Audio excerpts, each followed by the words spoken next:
कार्तिक मास 31 अध्याय से 35 तक। बोलिए कार्तिक के ठाकुर की जय, तुलसी मैया की जय। कथा शुरू करने से पहले हमें अपने गुरु महाराज जी का ध्यान करना चाहिए। बोलिए गुरु महाराज जी की जय। गुरु ब्रह्मा गुरु विष्णु गुरुदेवो महेश्वरा, गुरु साक्षात पार ब्रह्म तस्मै श्री गुरुवे नमः। अब हाथ में फूल चावल लेते हुए गुरु महाराज जी को चढ़ाएंगे और कथा सुनते समय कहानी का ओंकार जरूर भरें, जिससे कि कथा का संपूर्ण फल प्राप्त हो सके। बोलिए गणेश जी महाराज की जय। एक बार एक बुढ़िया थी। वह मिट्टी के गणेश जी की पूजा किया करती थी। रोज बनाती थी, रोज गल जाते थे। एक दिन बुढ़िया ने देखा कि एक सेठ का मकान बन रहा है। वह मिस्त्री के पास गई और बोली कि भैया मेरा पत्थर का गणेश गढ़ दो। मिस्त्री बोला कि जब तक हम तेरा पत्थर का गणेश गढ़ेंगे जब तक पूरी दीवार नहीं चलेंगे। बुढ़िया बोली कि राम करे तुम्हारी दीवार टेढ़ी हो जाए। ऐसा कह के बुढ़िया चली गई। शाम को सिटाया तो उसने देखा कि आज कुछ भी काम नहीं किया। तो मिस्त्री बोला कि एक बुढ़िया आई थी, कह रही थी मेरे पत्थर का गणेश गढ़ दो। हमने नहीं गढ़ा तो कह गई तुम्हारी दीवार टेढ़ी हो जाए। तब से दीवार टेढ़ी हो जाती है, ढानी पड़ती है। सेठ ने बुढ़िया को बुलवाया और कहा कि हम तुम्हारे सोने के गणेश जी गढ़वा देंगे, तुम हमारी दीवार सीधी करा दो। सेठ ने बुढ़िया को सोने के गणेश जी गढ़वा दिए। उसकी दीवार सीधी हो गई। जैसे सेठ के बिगड़े काम सीधे करे ऐसे हमसे करना, कहते सुनते ओंकारा भरने वालों की करना। बोलिए गणेश जी महाराज की जय। कार्तिक के ठाकुर की जय।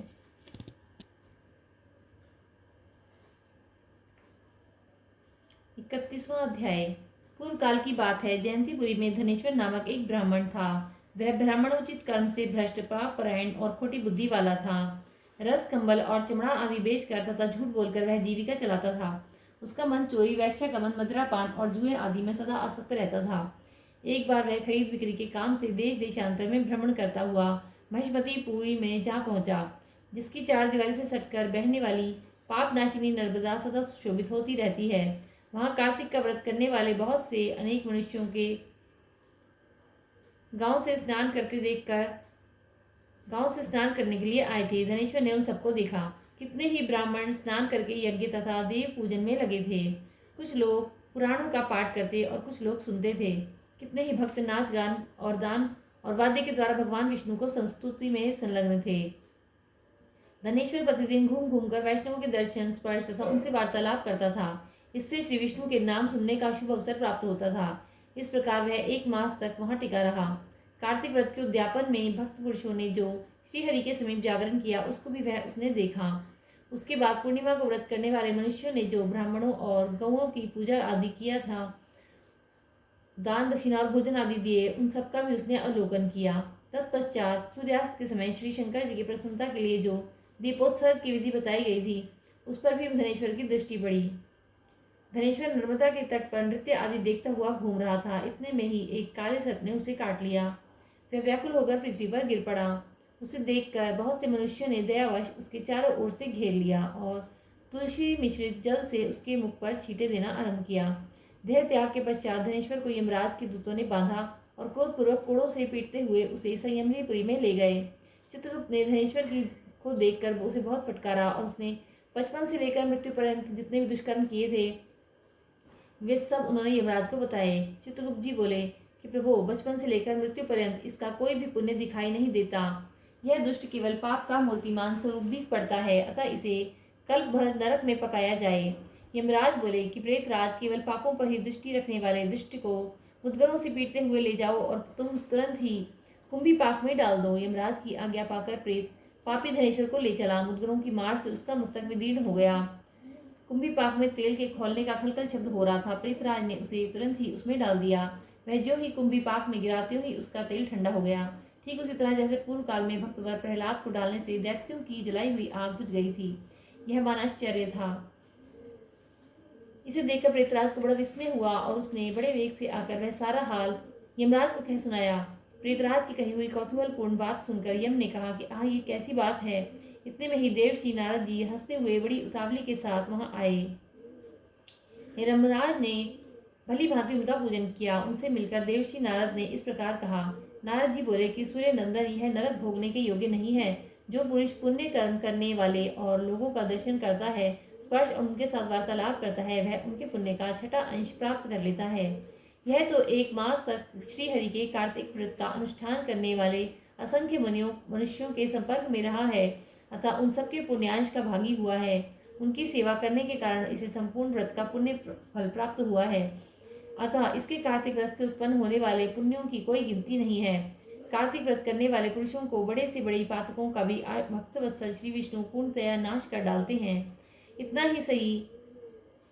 ही नहीं, अनंत काल में वैष्णव पुरुषों ने तुलसी मिश्रित नर्मदा के जल से इसको नहलाया है, इसलिए इसके सारे पाप नष्ट हो गए हैं। अब धनेश्वर उत्तम गति को प्राप्त करने का अधिकारी हो गया है।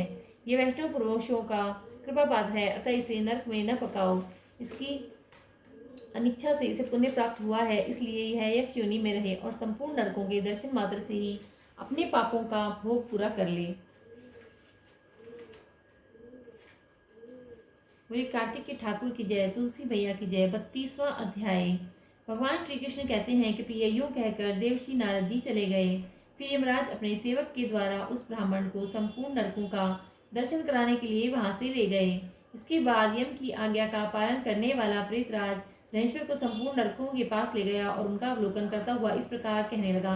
प्रेतराज ने कहा कि धनेश्वर, महान भय देने वाले इन घोर नरकों की ओर दृष्टि डालो।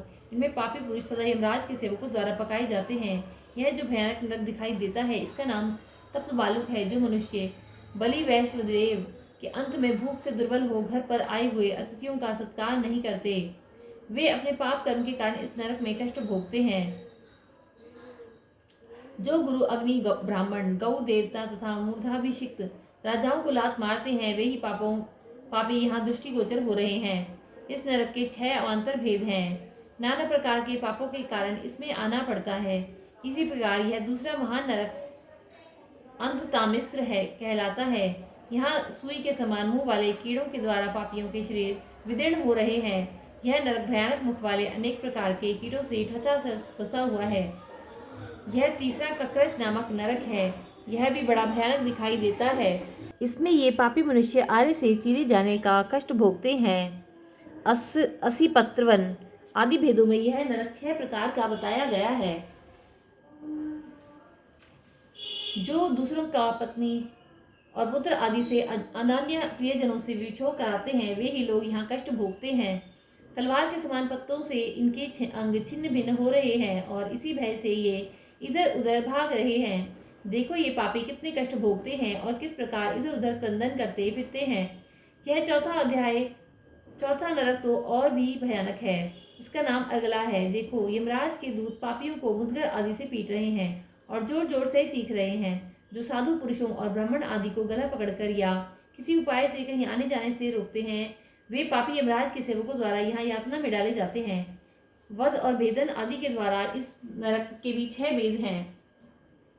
अब 5वें नरक पर दृष्टिपात करो। इसका नाम कूटशालमली है। यहाँ जो सेमल के आदि के वृक्ष खड़े हैं, ये सभी जलते हुए अंगारे के समान हैं। इसमें पापियों को यातना दी जाती है। पराय स्त्री और पराय धन का अपहरण करने वाले और दूसरों से द्रोह करने वाले पापी सदा ही यहाँ कष्ट भोगते हैं। यह 6वां नरक और भी अद्भुत है। इसे रक्तपुरी कहते हैं।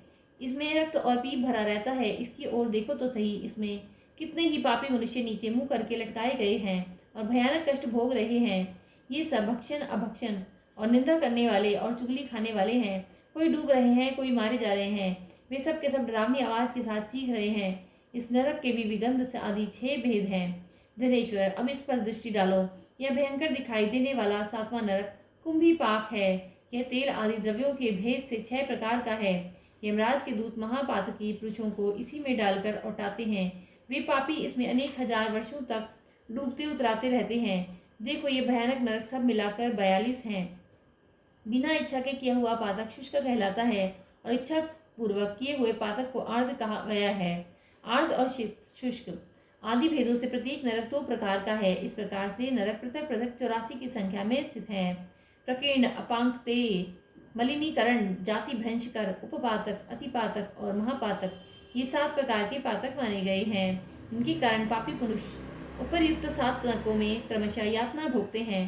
तुम्हें कार्तिक व्रत करने वाले पुरुषों का संसर्ग प्राप्त हो चुका था, इसलिए अधिक पुण्य राशि का संचय हो जाने से नरकों के कष्ट से छुटकारा मिल गया है। भगवान श्री कृष्ण कहते हैं कि सत्यभामा इस प्रकार प्रीतराज धनेश्वर को नरकों का दर्शन कराकर उसे यक्ष लोक में ले गए और वहां जाकर वह यक्ष हुआ। बोली कार्तिक के ठाकुर की जय, तुलसी मैया की जय। 33वां अध्याय। सूत जी कहते हैं कि महर्षियों भगवान वासुदेव अपनी प्रियतमा सत्यभामा को यह कथा सुनाकर सायंकाल का संध्योपासन करने के लिए अपनी माता देवकी के भवन में चले गए।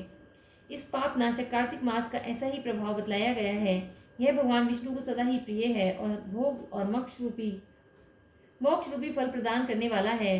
रात में भगवान विष्णु के समीप जागरण, प्रातःकाल स्नान करना, तुलसी की सेवा में संलग्न रहना, उद्यापन करना और दीपदान देना, ये कार्तिक मास के 5 नियम हैं।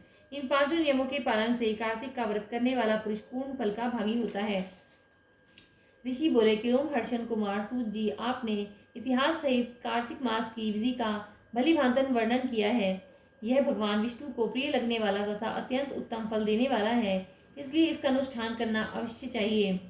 परंतु यदि कोई व्रत करने वाला पुरुष संकट में पड़ जाए या दुर्गम वन में स्थित हो अथवा रोगों से पीड़ित हो तो उसे इस कल्याणमयी कार्तिक व्रत का अनुष्ठान कैसे करना चाहिए। सूत जी ने कहा कि महर्षियों, ऐसे मनुष्य को भगवान विष्णु तथा शिव के मंदिर में केवल जागरण ही करना चाहिए। यदि और विष्णु और शिव के मंदिर में न जा सके तो किसी भी मंदिर में वह जागरण कर सकता है।